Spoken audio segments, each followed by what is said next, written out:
Hi everyone, welcome back to Mummy Matters. Today's episode is of an incredibly brave mother of two who shares an insight into her tragic loss of her husband to COVID. This mother went against the norms of society in order to shield their children from people's opinions and reactions. As a mother, she's personified wearing all the different hats and is still moving forward and rebuilding her family. Let's show some love and some support for Amandeep Girin. Thank you for having me on your podcast today. My story really is me and my husband, we'd been trying for baby number 3, and we miscarried quite early on, about 3-4 months into our pregnancy in September, and we left it about 3 months and to try again, and sadly we miscarried again in April. And at that time, because we'd had 2 miscarriages and they were very unexpected, because I'd had 2 pregnancies that were perfectly fine, my doctors had told us to not get vaccinated for the COVID vaccine just yet. There was a lot of speculation in the media that vaccinations would cause further miscarriages and we wouldn't be able to conceive as such. And so they said just hold out a little while. But I was okay in the sense that I work from home, so I didn't really have much of an issue in terms of keeping myself shielded. So I was okay. But my husband, he's got a nightclub, and he's also a DJ. So he's a wedding DJ, and he's quite heavily in the Indian music industry. So he started going out a little bit more. So towards June, July time, when everything had started opening up, he became very busy in the nightclub side of things. So we made the decision that he would get vaccinated, because we were going to try one last time. We were going to try for a third, and then if it didn't work, we were happy with what we were given with the 2 that we have. So whenever he went to have his appointment for his vaccination, he wasn't getting them in Leicester locally. He was getting them in Nottingham or Derby, and he didn't see the point of having to go all the way there to get vaccinated in order to over a 5-minute jab and then come all the way back. So he just said, look, Aman, we'll keep looking. I'll keep looking in Leicester, and as soon as something comes up, I'll get vaccinated. The clubs only just started opening up, and with a lot of people shielding at home already, it wouldn't have been an issue. So I thought, okay, that's fair enough. You are grown up. You've made that decision, so you're okay to do what you want to do. And yeah, so almost about 2 weeks later, he had quite a lot of events happening in 1 week. So he'd been to Birmingham a couple of times, he'd been to London a few times, and he was local in Leicester. And he went out one day, and he just came back late in the evening, and he was just throwing up everywhere. And he had a wedding on the 1st of August that he really wanted to DJ at, because this wedding was a family friend or a cousin of his, and their wedding had already been cancelled twice. So he is like, look, I don't care how bad I am. I don't think it's COVID, because I'm just not hungry. I think it's food poisoning. So he didn't get himself tested. He went and DJed at these people's wedding. But when we got back on Sunday, we were guests at the wedding. So it was like we went as guests, but he was the DJ. And we got back home, and he just went straight to sleep. And that's not like Inder. So normally after a gig, he's had a few drinks, and he just wants to just stay awake and listen to music or talk and stuff. But he went straight to bed. And then the next morning he said, I think it's time I tested, because I feel really bad. And he tested positive for COVID. And over the course of the week, I tested positive. It was myself, him, and our daughter Sima, who was 2 at the time. The 3 of us were home, and our son was with his grandparents, because it was summer holidays. And so over the course of the week, he got progressively worse, and his cough kicked in. He couldn't eat anything, and he was beginning to look a little bit pale. And so he said, it's time we rang NHS and just to see what they say. And yeah, so it wasn't like a decision on a whim that he went into hospital. We spoke to about 3 or 4 different doctors at 3 or 4 different times of the day, and then by the afternoon, early evening, they'd said, look, I think it's time you come in and get checked out just to make sure everything's okay. It's just to really cross him off the list, to say that he wasn't as high risk as everyone else, because there was nothing actually wrong with him physically Yeah. or in terms of medically either. He just had a dodgy knee from playing football. But other than that, there was nothing wrong with him. So they just wanted to cross him off the list to say we've checked him out and he can go back home. But yeah, one night turned into being moved from Leicester Royal to Glenfield, and Glenfield being one of the best respiratory hospitals in the UK. They said, look, it's best if you went there, because the care that they can give him there is second to none.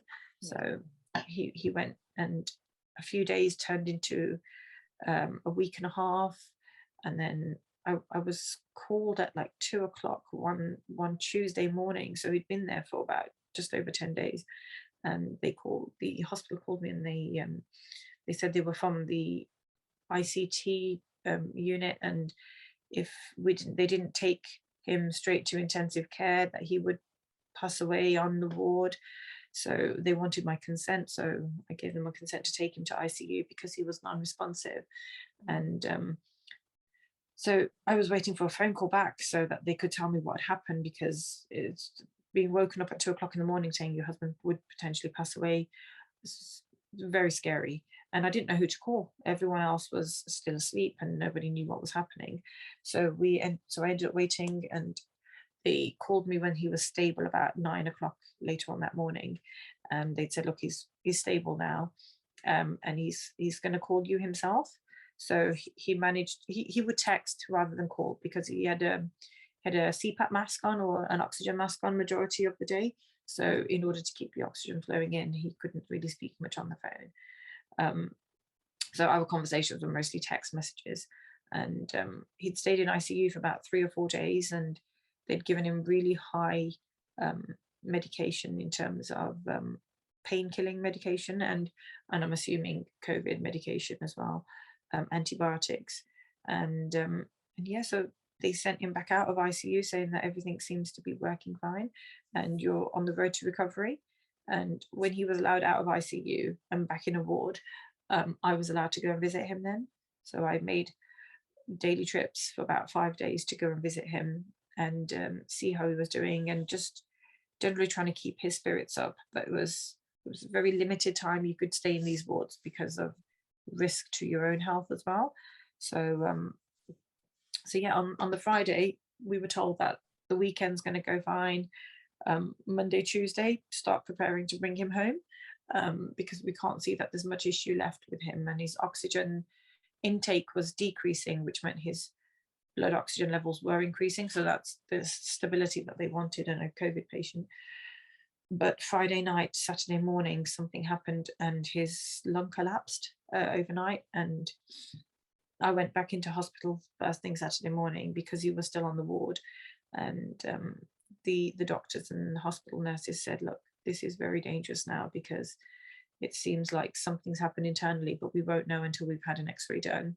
And they ended up taking him back into ICU, and they put a chest drain in to relieve a lot of the pressure, and they said it worked out that his lung had collapsed, and they pulled out all the air. So what happened was was taking in air from the machines and everything, but his lung is like a sponge. So one of the bubbles inside of his lung had exploded, and all of the air was stuck in his chest cavity.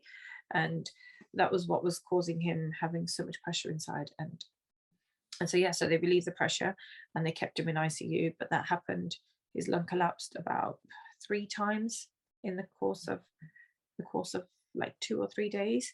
And but Inder he fought all the way through, in the sense that he was awake and he was walking around sometimes with like 2 or 3 pipes coming out of his chest, and just where they would relieve the pressure.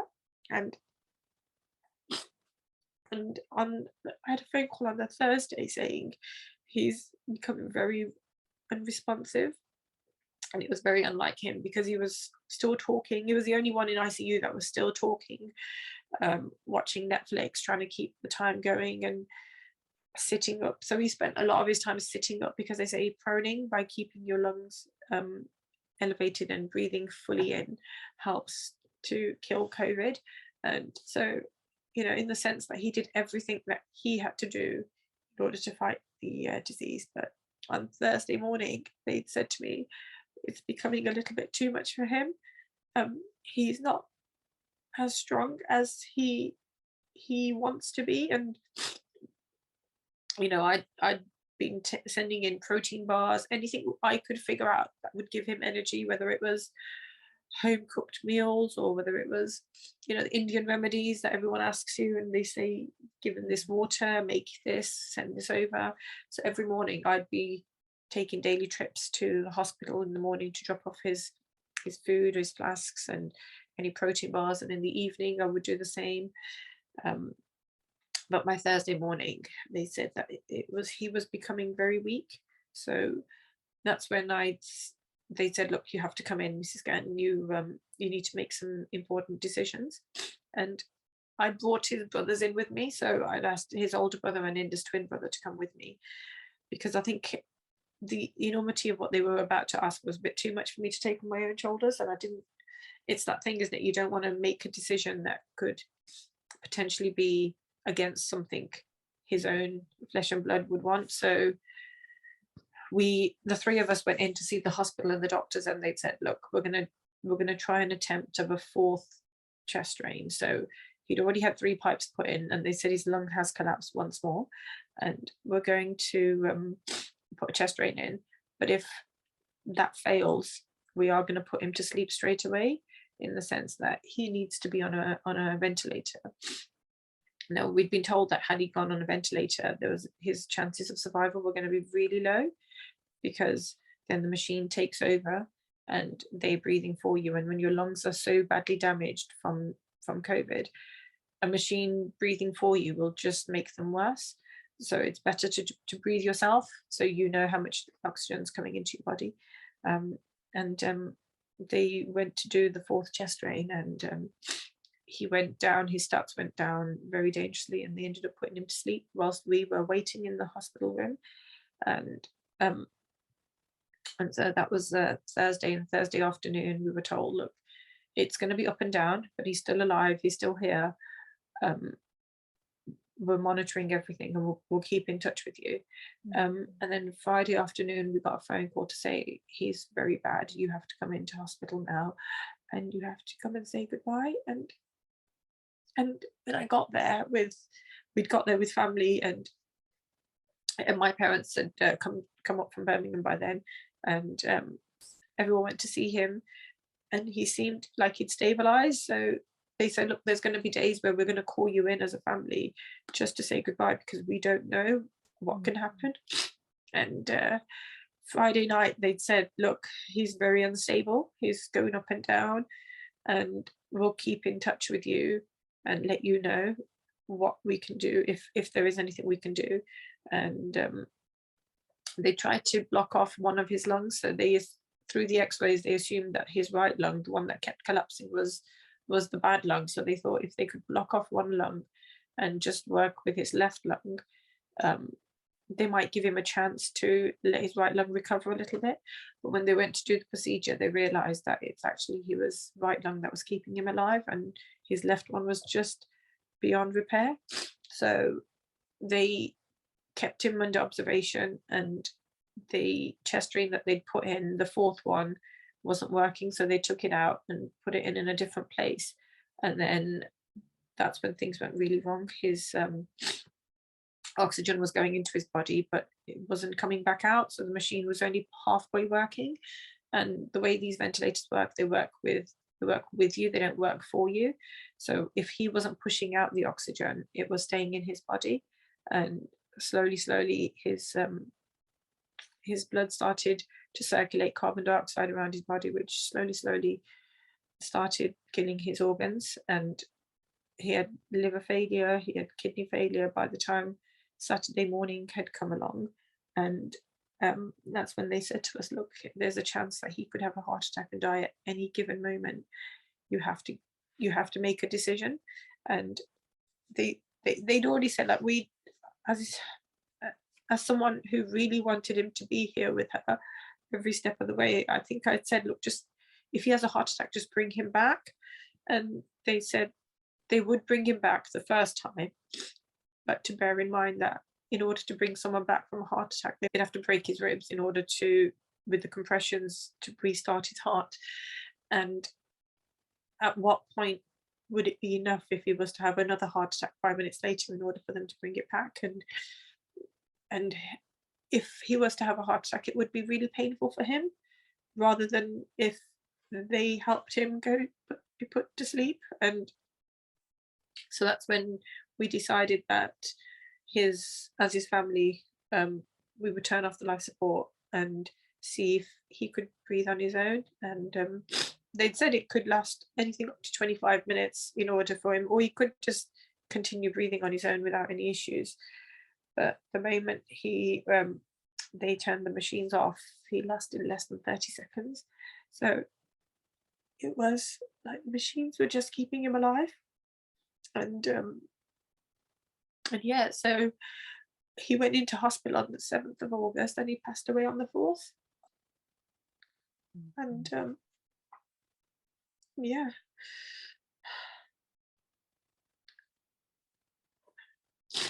So as a mother, how have you because obviously you've got 2 young kids as well. Yeah, so we've got a little boy called Kamwa, who was 5 at the time, and our daughter Simma, who was 2 at the time.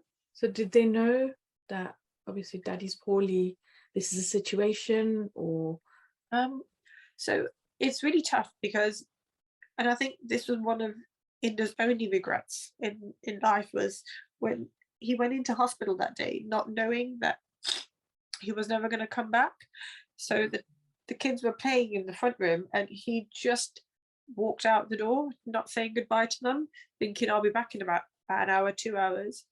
And I think that was his biggest regret, that he didn't say bye to them, because he didn't get to. As a parent, you know, when your kids are around playing around and stuff and you have to run out to Tesco or whatever, you don't think, oh, let me just give them a quick hug because I might not see them again. So I think for him, sitting in hospital and not being able to say goodbye to the children and to myself properly was one of his biggest things that were played on his mind. And the kids didn't realize, to be fair, that daddy had gone, because it was so quick. They said, look, you have to go, you have to be there in the next half an hour. So he put his shoes on, just went. And Cameron understood that daddy was in hospital, but he didn't know why. He didn't understand what COVID was. And yeah, so Simma never understood where he was. We would FaceTime, and because Inder was awake throughout the majority of his stay in hospital, it just seemed normal for them to have FaceTime conversation with him, and everything was okay. Yeah. So I moved in with his parents and with Inder's parents, because they only live about 5 minutes away. Because after I recovered from COVID, I moved in with his parents just so that I could have the additional support with the children, because it was coming up. We were in Banks back in the middle of the summer holidays, and I also wanted them to see the progress themselves. It's tough when you give someone a phone call, because I was the next of kin. I was the one that they were going to call all the time. So I moved us into their house so that everyone could be there when he called, or everyone could be there when the hospital called. So if there's any questions anyone wanted answering, they were first hand there, rather than me having to wait another 24 hours to give them any more information. And it kept the children really occupied as well. So they didn't feel like daddy wasn't around, because they were at grandma and granddad's, and that was quite normal for them. So yeah, I tried to keep it as normal as possible, but they could tell it wasn't normal, because we didn't spend more than 2-3 nights at grandma and granddad's, whereas we were there for almost a month after whilst Linda was in hospital. So what was it like when they told you that this is it now, this is what's going to happen? I mean, what was going through your mind? When I think back and I think, what was I thinking? I was thinking nothing. I was like, oh my God, what the hell are they saying? This this guy is the strongest guy that I know, and those who know Inder would know that he wasn't someone who would shy away from anything. So, and even if he couldn't do something, he would try. So, and I thought, you don't know who you're about to lose right now. This guy is very important to us. And I'd said to the hospital, I said to the doctor at the time, I said, he's got 2 children, and he's got a wife, and whilst he was in hospital, we'd had our 8-year anniversary. So we were very lucky we had 2 anniversaries, because we had a civil wedding and then we had our Indian wedding. We were married on the 14th and our civil wedding, and our Indian wedding was on the 22nd of September. So we'd already, I said, he's missed his anniversary at hospital. You've got to help him get back home, because it's not fair that he's such an important person, not only in my life, but in the children's lives and in the outer circle as well. I don't, and your whole world just falls apart right in front of you, and you can't do anything to stop it. And when you face losing your husband in death, it's very different to, I don't know, things like getting divorced or splitting up, because you can work at that and you can try and plead with each other to kind of make things work. But for me, I didn't know who I could literally beg to keep him here. And don't get me wrong, I prayed every day when he went into hospital anyway, and we went to the temple every day, and the children went to the temple every day as well with me. But you think, what can you do at a time like this when someone's telling you that your whole world is about to fall apart, especially when you don't see it coming? Yeah, because you don't plan for these things, right? It's just like you said, he's just going to go for an appointment. Yeah, and the fact that they told us that he was coming home on Friday, fast forward a week to Saturday, when he should have been home, they were telling us to try and work out whether we should switch the machine off or not. And I think, I don't know whether the hospital didn't realise how bad he was, or it's something that no one pre-warned me that this was going to be happening. And I think to see it happen, in the sense that you told me last week to prepare to bring him home, but this was never the way that I was meant to be bringing him home. I think that was the hardest.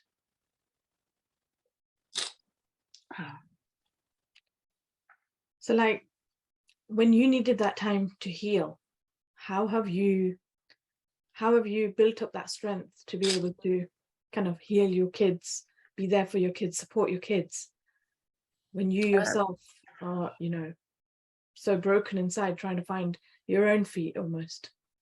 Yeah, I think in my way of dealing with everything is just take one day at a time, and not to make plans too far ahead. At the time when September 1st came along, I thought, okay, so you've got 2 different heads, haven't you? You've got like a mum head and you've got your wife head. And sometimes they work perfectly fine simultaneously and day-to-day life is fine. But a situation like this, where you've lost your husband, so the person that you would normally talk to about majority of the decisions, but you've still got to make a lot of important decisions for the children as well, in how to help them navigate what's happening with them. So for me, I put them first. Yeah, I put on this brave face to the rest of the world to say, look, I'm gonna do this. I think somehow I found the strength, and I'm quite a laid back, chilled out person. I'm very happy go lucky, see what happens. But when something like this happened, I became a lot stronger, in the sense that, okay, no, I'm going to start making decisions, and I'm not going to second guess myself, because if Inder was here, he'd never second guess my questions or my answers or my decisions. So why am I going to now start thinking, okay, should I ask so and so, or should I ask so and so? So I said, no, I'm going to start making plans and make decisions for the children, and I'm going to stick to them, because I didn't want to fall apart, in the sense that I let them just run free. And I wanted to keep them in the same structure. So when Inder passed away, Canva had already started school. He'd already I'd already been taking him to school. So he'd passed away on the Saturday morning, and on Monday I took him to school like normal. And no one knew at the time around the school or anything of what had happened.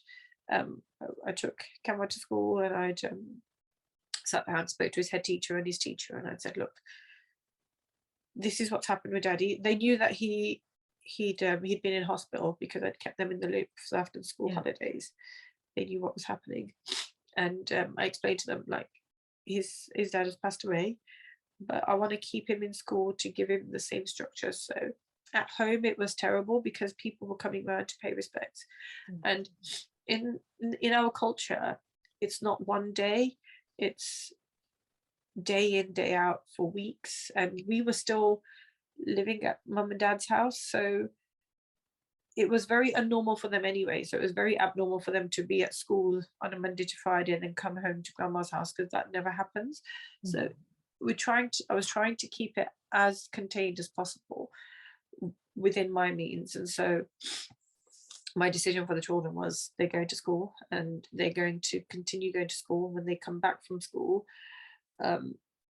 leave me to do homework with them, leave me to do reading with him, and let me continue being me at mum and dad's house, even though there's so many people around as well.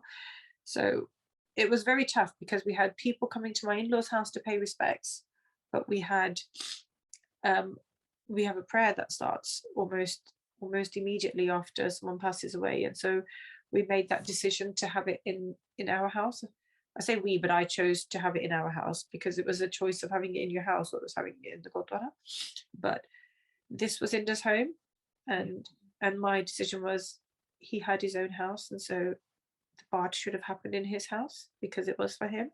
And I think a lot of people questioned my decisions, and they it's tough when you're living in a family where a lot of people's opinions matter and they count for things. But I think I put my foot down. I said, no, the prayer's going to happen in this house, which meant a lot of the rooms in our house were occupied by my family who'd come down from Birmingham.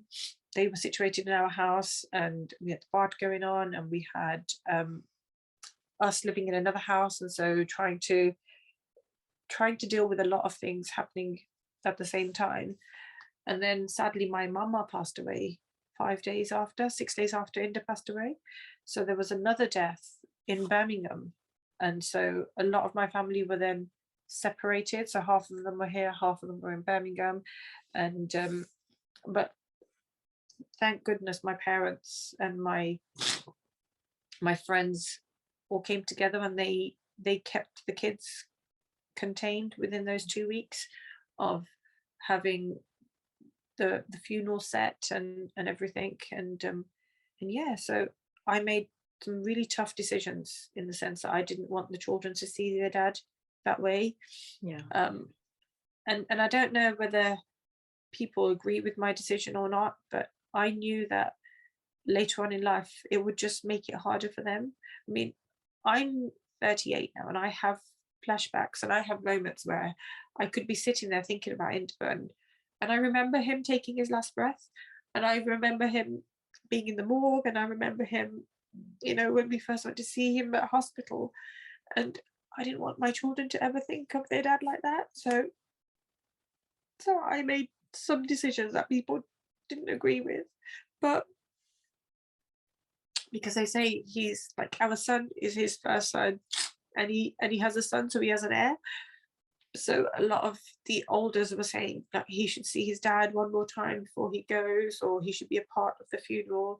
But I put my foot down and said, no, he's not coming to any part where he sees his dad in a place where he wouldn't have to see him unless he was older. And I think had he been a little bit older, it would have been his decision whether he wanted to go ahead with the funeral or going. But because Cameron was so young, he was only 5, and I think at 5 you carry some emotions and some memories with you forever.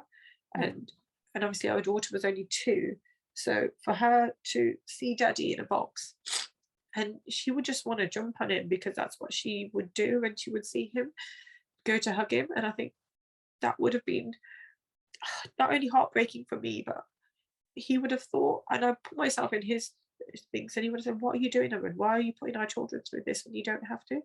So I shielded the children a lot from a lot of things that they didn't need to be a part of.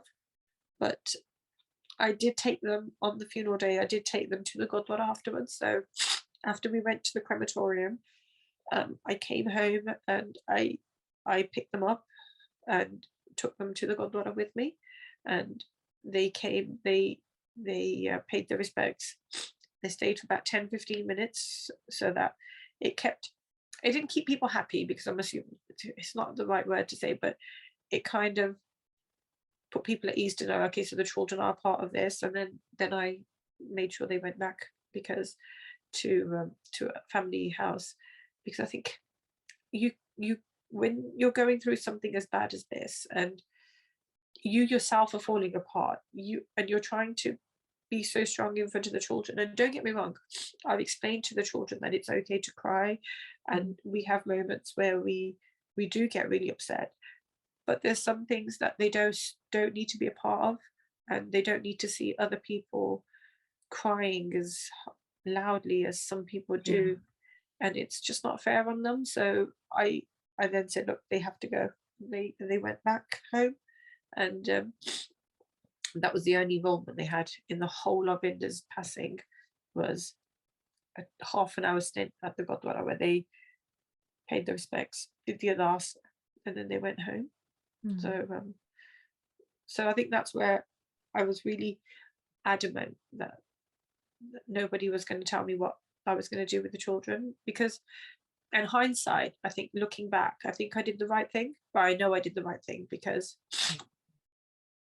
those same people who wanted me to bring them to the temple or to be part of the funeral for them to see their dad the last time, they're not here now.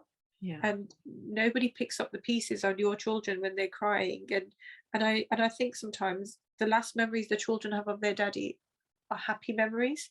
They don't have to think about seeing their dad the way that I saw him in the last moments of his life, or the build up to it, or even the aftermath, and I think I did the right thing, and people may think that, oh, she should have, but I think until you find yourself in this position, it's very hard to think about what you would do. And I think sometimes if I was to make the decisions all over again, I think I'd still stick to what I did. It's incredibly brave to kind of go against the kind of norm that has been set. But as a mother, as you said, you got to do what you've got to do, right? Like, you have to be able to pick up those pieces. And as you're saying, the children would have held on to that trauma. They would have held on to probably not the passing of your husband, but more of everything else that was going on around the place, and what people were doing, what people were saying, for example. So it's incredibly brave as a mom to be able to just stand there and just take it and just pick yourself up and keep going. I think it's incredibly brave. It was really tough at the time, because a lot of people, when they first found out he passed away from COVID, there was a lot of speculation over why wasn't he vaccinated and all this stuff, and that's when you kind of have to explain to them. There's a few people that he'd already told why he wasn't vaccinated, because Inder was a very sociable guy, so conversation of vaccinations were coming up quite regularly, and he was very open and honest and said, look, we're trying for another baby and we've had 2 miscarriages and that's why. But it's once someone passes away and then people question it, and you think, gosh, if hindsight, would it have changed what his outcome was? We will never know. And thing is, that's something that you can't think about, but it's something that people throw in your face a lot during a passing. And I think that would have been very unfair for the children to hear that he did it to himself, because he didn't do it to himself. He fought. There was a lot of us who caught COVID when he caught it, and everyone else worked perfectly fine through it. I was I was quite poorly, but I came through it. I just don't understand how he, out of like nearly 15, 20 of us who caught it, ended up in hospital and then passing from it. It's just, and I think no amount of was he vaccinated will ever bring him back. So I think people having these kind of conversations, or they would ask, oh, was he poorly, or did you know there was something wrong with him? And the honest answer is there was nothing wrong with him. And he's just that small percentage of people where COVID really affects you badly. And that's why I decided to keep the children away, because when you first start hearing these conversations people are having, your children are walking around. And my son, even though he's 5, he's a very sensible 5-year-old, and he sits and he thinks about what people say. So I knew that he would have been thinking, why has daddy done this? Or he would have lashed out at Inder when it wasn't Inder's fault. So so I think sometimes protecting them from other people's opinions and other people's views is better, and letting them make up their own mind as they get older about the circumstances around what happened. But yeah. So like you're going on about friends and family, you know, your family came over from Birmingham, took over with the kids. So how important, like how pivotal was having that support there at this sort of time? Do you think it was easier having people around? Do you think it would have been easier for you to get that time to be able to grieve yourself? Because I can imagine if everyone's constantly around, it probably left little room for you to be able to grieve the way you want to. Yeah, it was really tough, I'm not gonna lie. But at the time I thought, so I grieved with people for Inder, for them, in the first month after he passed. And I think my grieving process really started when we moved back home. So in the short space of Inder passing on the 4th of September, we had his funeral on the 18th, which was almost 2 weeks later. Then we had our wedding anniversary on the 22nd. And then it was our son's birthday on the 29th of September. So we had a lot of things happening in such a short space of time. And I think I was just going with the flow, not dealing with my own emotions, and just ignoring the fact that I'd lost my husband, and just kept going because we'd planned a birthday party for our son, and he'd had a few birthday parties from school that the following weeks, and I took him to every party that he had, leaving my daughter with the family, and just me and him went to his friends' birthday parties. And then we had his birthday party. We continued to have it in the venue that we were going to have.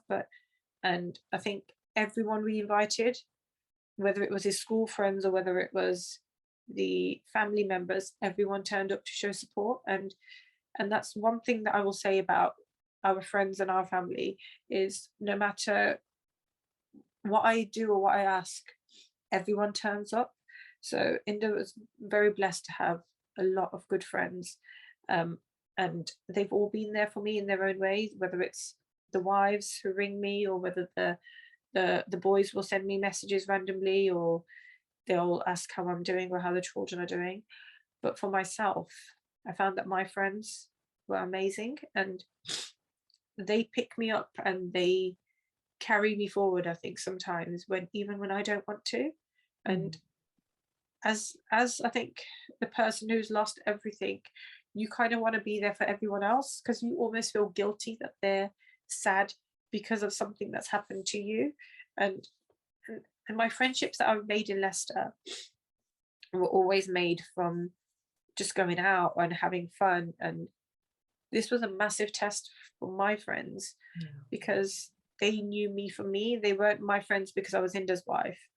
So I've got some really good friends, in the sense that I've got friends called Harvey, Candy, and like Randip, and a lot of people who just turn up to the house randomly, and they come over to my house every Wednesday or every other evening, and they just talk to me, and they just carry my evenings forward. And it's friends like that that make you realize that I'm so glad that I made the time to talk to these people and made these friendships, because without them, I don't know where I would be, because they are like, they're my backboard, in the sense, if I'm having a bad day, or if I'm having a moment where I just want to cry, I'll just talk to them and they will keep me up. It will keep me propelled, and they do more now for me than family do, in the sense that my family are still all in Birmingham, and it's hard. And I get it. People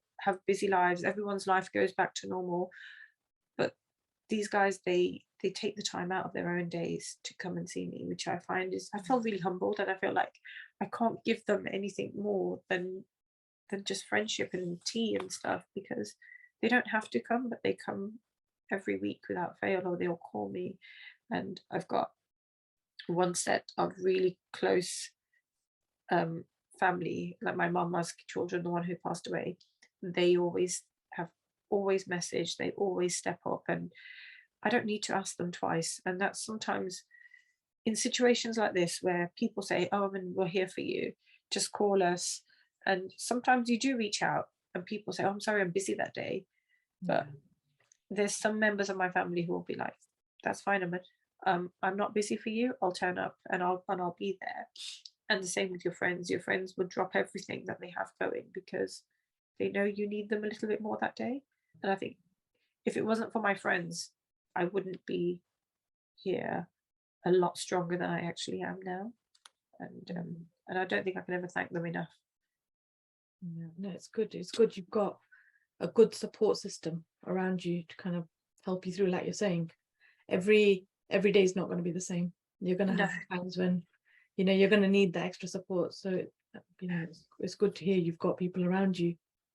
It's my friends that have kept me in Leicester, to be really honest, in the sense that when Inder first passed away, there was a lot of speculation, a lot of conversations about where's she going to stay, what's she going to do, because the first thing everyone thinks is, oh, they're going to go running back to their parents. And obviously my family's all in Brum. But for me, if I didn't have children, I think the decision would have been a lot easier. I would have just gone back with my parents a few weeks later after the funeral or whatever.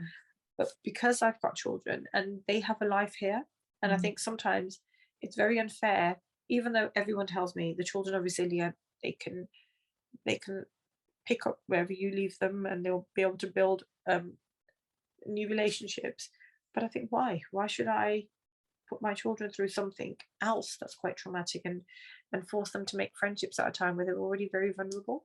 So my choice to stay in Leicester was a lot for the children and a lot because of my friends, because as much as I love my family, it's your friends that turn up every day and they message you, and they're the ones that you can have very frank, open, honest conversations about how you feel and where you feel that don't get me wrong, there've been some really dark days where I feel like, God, why couldn't God just take all of us? If he was going to take just Inder, why put me through all of this sadness? Why not just take me too? And you do get days where you think, God, why? Why wasn't it me? Why was it him?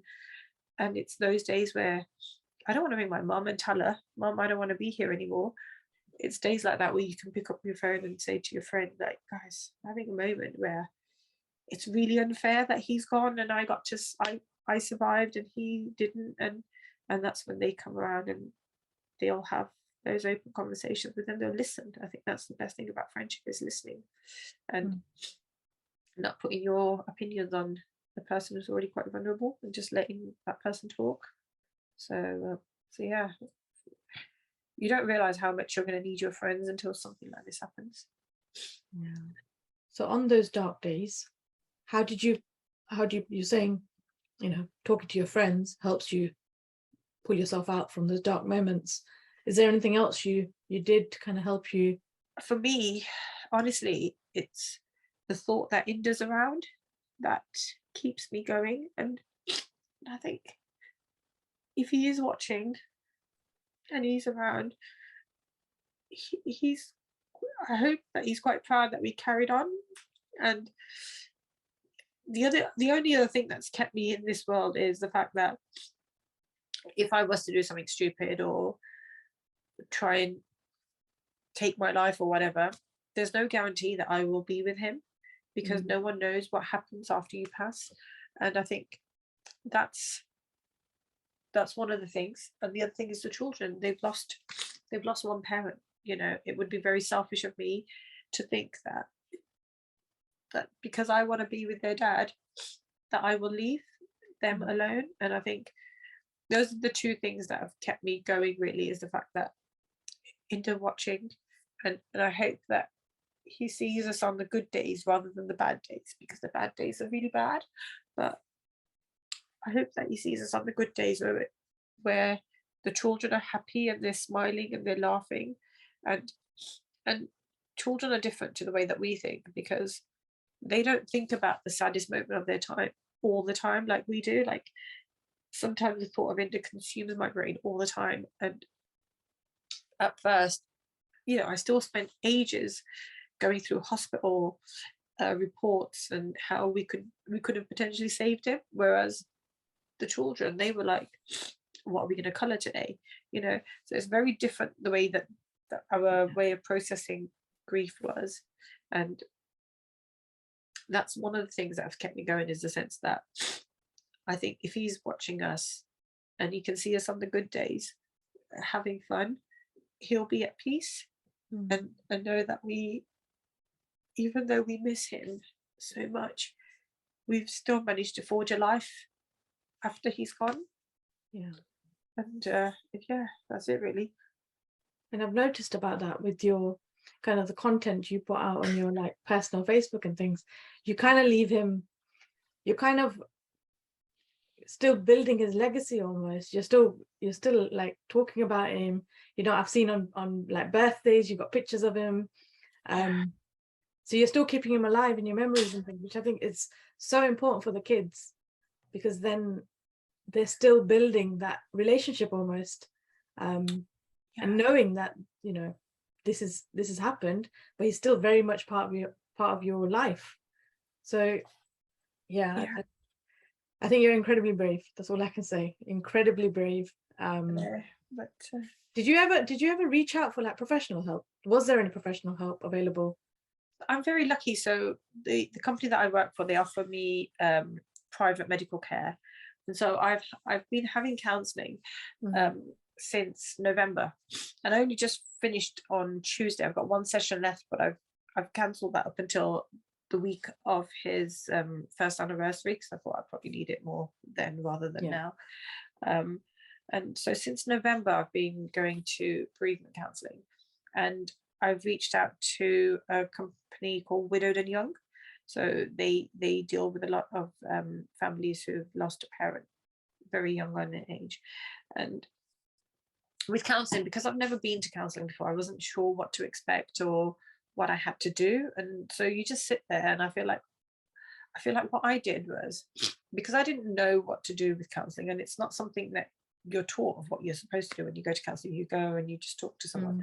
I bottle up all of my emotions and think, okay, so I can release this when I go to counselling. So I used to spend most of my days first just crying in counselling, and I thought, this is how it's got to be. And then I realised afterwards that I'm holding so much sadness inside all week, and sometimes, you know, you're driving and tears just come out of your eyes out of nowhere, and I think, because I'm keeping it all locked in until I see my counsellor. And then I've learned now to embrace it. I've learned that if tears are coming, just let them come. Don't hold them in, because it just becomes very unbearable inside. And I don't know how to explain this kind of like sadness or pain, because there's no words for it. But my counsellor explained that, look, you've got to embrace the sadness, because that's the only way you can move forward, and you have to learn to accept that he's not here. With organizations, so everyone gave me a lot of information and books and packs and stuff, but I just joined Widowed and Young, and I occasionally, when I follow a few grief accounts on Instagram, but with the Widowed and Young groups, I found that a lot of people, and I don't know whether this is just my opinion, but I feel like a lot of people kind of want to outdo your grief. So if someone says my husband passed away with COVID and he was in hospital for 2 days, someone will post, oh, my husband passed away after 5 days and got COVID, or and he was a lot worse than, and it's, I think it's their own way of trying to deal with their grief, and it's almost like a competition. So I don't really post anything about Inder on any of the bereavement websites, because I think for me, my release is sometimes social media. Like if we're having a day where I really miss him or something happens, I'll just post out there, because I don't know who's watching my post all the time.